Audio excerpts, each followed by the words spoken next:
ప్రతిఘటన టీవీకి స్వాగతం. క్షణక్షణం మీకోసం. ప్రజాపాలన దినోత్సవం సందర్భంగా సీఎం రేవంత్ రెడ్డి గన్ పార్కులో ఈ రోజు ఏర్పాటు చేసిన సభలో అమరవీరులకు నివాళులర్పించారు. అనంతరం పబ్లిక్ గార్డెన్లో జాతీయ జెండాను ఆవిష్కరించారు. పోలీసుల నుంచి గౌరవ వందనం స్వీకరించారు. ప్రతి సంవత్సరం సెప్టెంబర్ 17న ప్రజాపాలన దినోత్సవం నిర్వహించాలని ప్రభుత్వం నిర్ణయించిందని అన్నారు.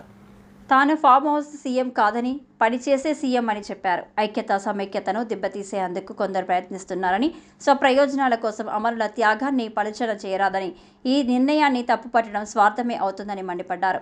గత 10 ఏళ్లు తెలంగాణ నియంత పాలనలో కొనసాగింది. కానీ ఇకపై రాష్ట్రంలో పాలన బాధ్యతాయుతంగా ఉంటుందని భరోసా ఇచ్చారు. తెలంగాణ హక్కుల కోసం ఎన్నిసార్లైనా ఢిల్లీకి పోతామని పేర్కొన్నారు. లేక్ సిటీ కాస్త డ్రగ్స్ సిటీగా మార్చేశారని బీఆర్ఎస్ సర్కార్పై ఆగ్రహించారు. చెరువుల రక్షణకు హైడ్రాను తీసుకొచ్చామన్నారు.